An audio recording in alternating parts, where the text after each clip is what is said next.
ஒரு கதை சொல்லவா? ஒரு பெரியவர் உங்க அப்பனை தேடுறாரு அப்படின்னு இந்த முதலமைச்சர் பேசியிருக்கார். பெரியவர் ஏன் உங்க அப்பனை தேடுறாரு? உங்க அப்பனை நீங்களே என்னைக்காவது தேடி இருக்கீங்களா? இல்ல உங்களோட பிள்ளைகளை நீங்க என்னைக்காவது தேடி இருக்கீங்களா? என் பிள்ளைய எங்க இருக்குன்னாவது? இல்ல உங்கள் மனைவியை எங்கேயாவது தேடி இருக்கிறீர்களா? அவர்கள் தான் அப்பாவை தேடிக்கொண்டிருக்கிறார்கள். கணவனை காணவில்லை என்று கோர்ட் படிகள் ஏறி உங்களை தேடிக்கொண்டிருக்கிறார்கள். நீங்கள் தான் எங்கே சென்று கொண்டிருக்கிறீர்கள் என்பது யாருக்கும் தெரியவில்லை. மக்களோ, உங்களுக்கு வாக்களித்த மக்களோ, நடிகன் அரசியல் மேடையில் பேசிய அந்த வசனம் பேசிய நடிகன் எங்கே? இன்று முதலமைச்சராக வந்திருக்கக்கூடிய அவரிடம் அந்த சுரத்து இல்லையே, உயிர்ப்பு இல்லையே, உயிர் நாடி இல்லையே, முகத்தில் தெளிவில்லையே, ஏதோ மயக்கத்தில் இருப்பது போலவே இருக்கிறாரே, இவரா உண்மையான விஜய் என்று தேடிக்கொண்டிருக்கிறார்கள். அதுதான் தமிழக மக்களின் இன்றைய நிலைமை.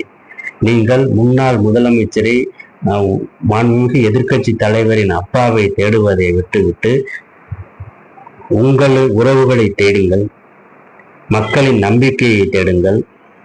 உங்களை தேர்ந்தெடுத்த இளம் சமுதாயத்தின் நம்பிக்கை உரியவர்களுக்காக அவர்கள் தேடிக்கொண்டிருக்கின்ற விஜயாக நீங்கள் வாருங்கள். அவர்கள் தான் உங்களை தேடிக்கொண்டிருக்கிறார்கள். எங்கே அந்த முதலமைச்சரை காணவில்லை?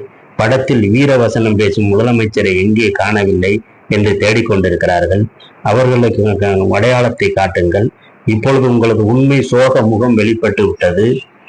அதை நீங்கள் மாற்றிக்கொண்டு படத்தில் வீரவசனம் பேசும் ஒரு ஆக்டர் விஜயாகவாது வெளியே வாருங்கள். இன்று எழுதி கொடுத்த ஸ்கிரிப்டுக்கு நீங்கள் நடித்தது போதும்.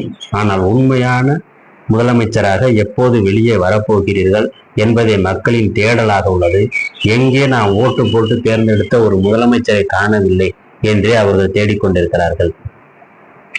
தமிழ்நாட்டின் முன்னாள் முதலமைச்சர் பள்ளி குழந்தைகளின், மாணவர்களின் அப்பாவாகவும் குடும்ப தலைவரின் சகோதரனாகவும் முதலீட்டாளர்களின் நண்பனாகவும் தமிழக மக்களை முன்னேற்றுவதற்காக தொடர்ந்து பாடுபட்டு கொண்டிருந்தால், தமிழ்நாட்டின் உரிமை குரலாக ஒலித்து கொண்டிருந்தார்.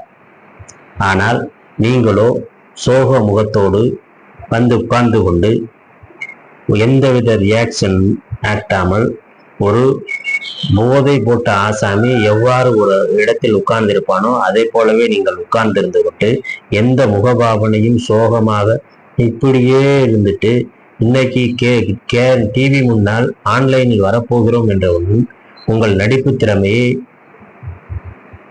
ஸ்டார்ட் ஆக்ஷன் கேமரா என்ற சொல்லுக்கு கட்டுப்பட்டு உங்கள் செயலை காட்டிவிட்டு, நடிப்பு திறமையை காட்டிவிட்டு நீங்கள் சென்றிருக்கிறீர்கள். இதனால் மக்கள் அடைய போகும் பயன் என்ன? ஒரு மாபெரும் மாண்புமிகு அவையில் ஒரு முதலமைச்சர் நடந்து கொண்ட விதம் மிக கேலிக்கூத்தாக உள்ளது. இதை இன்றைய இளைய சமூகம் எவ்வாறு எடுத்துக்கொள்ள, முதல் முறையாக உங்களை சட்டசபை நடவடிக்கைகளை கண்டுகொண்ட இளம் சமூகம் இவ்வாறான நிகழ்வுகளை பார்த்து எவ்வாறாக புரிந்து கொள்ள போகும்? இதற்கு முன்னால் இருந்த முதலமைச்சர்களுக்கும் இன்று முதலமைச்சர் செய்த செயலுக்கும் வெட்கக்கேடான செயலாக உள்ளது. முதலில் உங்களை திருத்திக் கொள்ளுங்கள். அப்புறம் எதிர்க்கட்சி தலைவரின் அப்பாவை தேடலாம். இல்லையேல் எதிர்க்கட்சி தலைவரின் அப்பாவை தேடி சென்று எவ்வாறாக முதலமைச்சராக திறமையாக துணிச்சனாக பயணிக்க வேண்டும் என்ற அடிப்படை கல்வி அறிவையாவது கற்றுக்கொண்டு, ஒரு வாரம் பாடம் கற்றுக்கொண்டு வந்து, திராவிட இயக்கத்தில் கற்றுக்கொண்டு வந்து அவையை நடத்துங்கள். தலைமை அமைச்சராக அமைச்சரவை நடத்தி தமிழ்நாட்டின் முன்னேற்றத்திற்கு துணையாக இருங்கள். அதுவே இன்றைய தேவை. இளைஞர்களின் எதிர்காலத்திற்கு நல்லது. அத்தகைய தேவையை நீங்கள் பூர்த்தி செய்வீர்கள் என்று நம்புவோமாக. நன்றி, வணக்கம்.